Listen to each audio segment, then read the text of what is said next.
దాని యొక్క సారాంశానికి వచ్చినట్టయితే ఒక మాట మనం గుర్తుపెట్టుకోవాలి. బాబా చెప్పినటువంటిది, జీవితం అనేది బాబా చెప్తూ life is a mighty joke అన్నారు. ఎప్పుడు జోకు? సత్యానికి సంబంధించినటువంటి జాగ్రత్త అవస్థకు చెందినట్టయితే ఇది జోక్.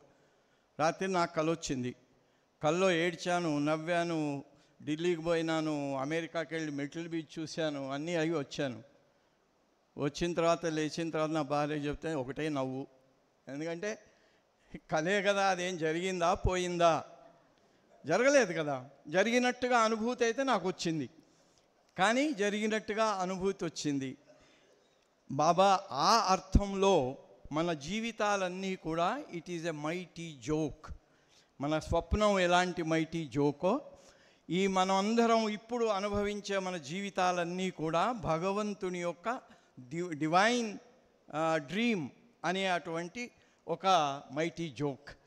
కాబట్టి ఇది తర్వాత ప్రశ్నలు ఆన్సర్లు వీటి విన్న తర్వాత నాకు life before death, after death, అసలు బిఫోర్ డెత్ ఆఫ్టర్ లైఫ్ ఒకటే ఒక డెత్, ఒకటే ఒక బర్త్, ఒకటే ఒక డెత్ అన్నారు బాబా జీవితానికి.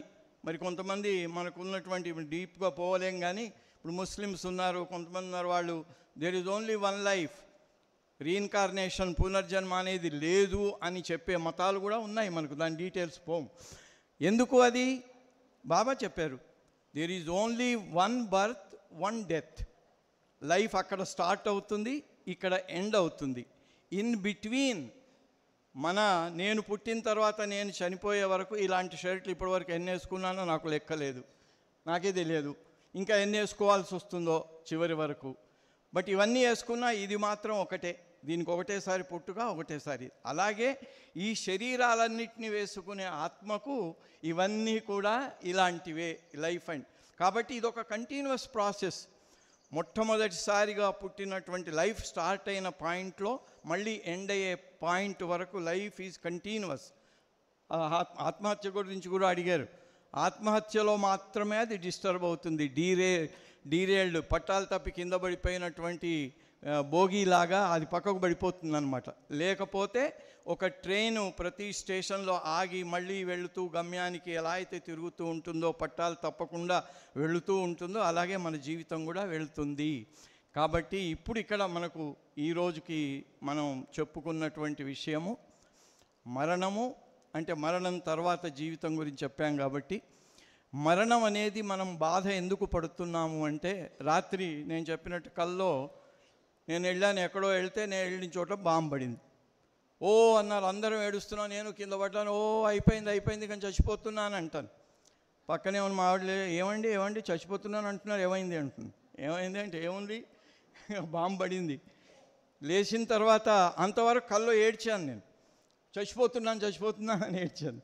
లేచిన తర్వాత ఏముంది, ఏమీ లేదు. ఎందుకు? డెత్ గురించిన బాధ ఎందుకు వస్తుంది అంటే దాన్ని నిజం అనుకుంటున్నాం, నిజం కాదు అది. స్వప్నంలో నుంచి మళ్ళీ బయటికి రాగానే ఆ బాంబు పడటం అదంతా ఇది కాబట్టి నవ్వుకున్నాం కానీ ఏడవలేదు. అలాగే బాబా చెప్పినట్టుగా ఈ డెత్ అనేది ఓ ప్రశ్న కూడా అడిగారు, ఇది మన ప్రయాణంలో ముందుకెళ్ళటం అంట. తప్పకుండా మనం ఎక్కడికైనా ప్రయాణం వెళ్తున్నప్పుడు కారులో వెళ్తుంటే ఒక్కొక్క మైలు రాయి దాటిపోవటం ఎలాగో ఒక్కొక్క జీవితం అనేది ఒక్కొక్క మైలు రాయి దాటినట్టుగా ముందుకు వెళ్తూనే ఉంటాము. అనుభవాలను పోగు చేసుకుంటుంటాము. వాటి మీద మనం ఎలా మన జీవితాన్ని గడుపుకోవాలని ఇదంతా పెద్ద ప్రాసెస్ జరుగుతుంటుంది. ముఖ్యంగా మనకు వచ్చిన ఆ 2 పాయింట్లు ఏమిటి అంటే, మరణం తర్వాత భగవన్నామం చేసుకోవటము. భగవన్నామం చేసుకోవటం ఎందుకోసం అంటే, మనకు దుఃఖం ఎందుకు కలుగుతుంది? అసత్యాన్ని సత్యం అనుకోవటంలో జరుగుతుంది.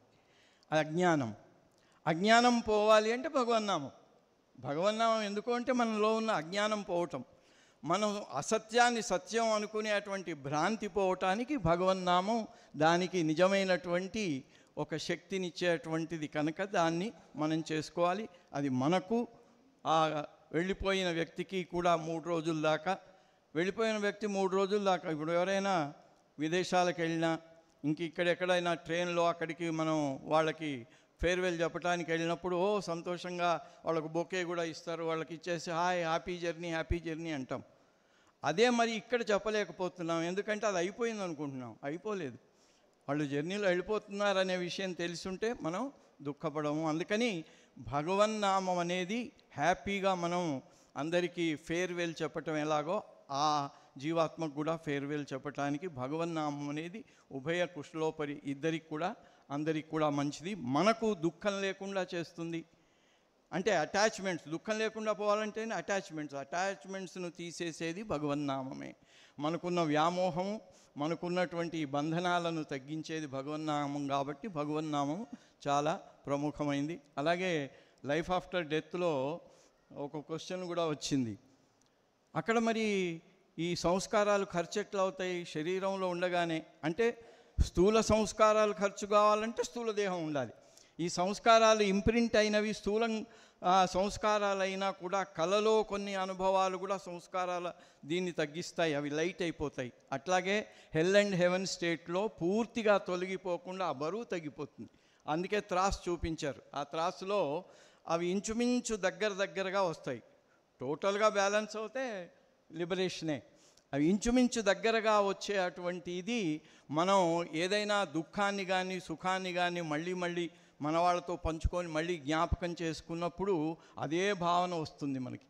వచ్చి ఓహో అట్లా జరిగింది కదా అని దాన్ని మళ్ళొకసారి అనుభవించిన అనుభూతి పొందుతాం. అది ఆ అనుభూతి వల్ల స్వర్గం నరకం స్థితిలో కూడా మనకు మేలు జరుగుతుంది అనేది ఆ సంస్కారాల బరువు తగ్గి సంస్కారాలు దగ్గరగా అవుతాయి. అందుకని ముఖ్యంగా మనం నేర్చుకున్నది అంటే మనం బాబా అందుకే అన్నారు, జైలు నుంచి విడుదలవుతే సంతోషిస్తాడా వాడు దుఃఖపడతాడా? అలాగే ఈ ఆత్మకు ఈ శరీరం పెద్ద జైలు అని చెప్పారు బాబా.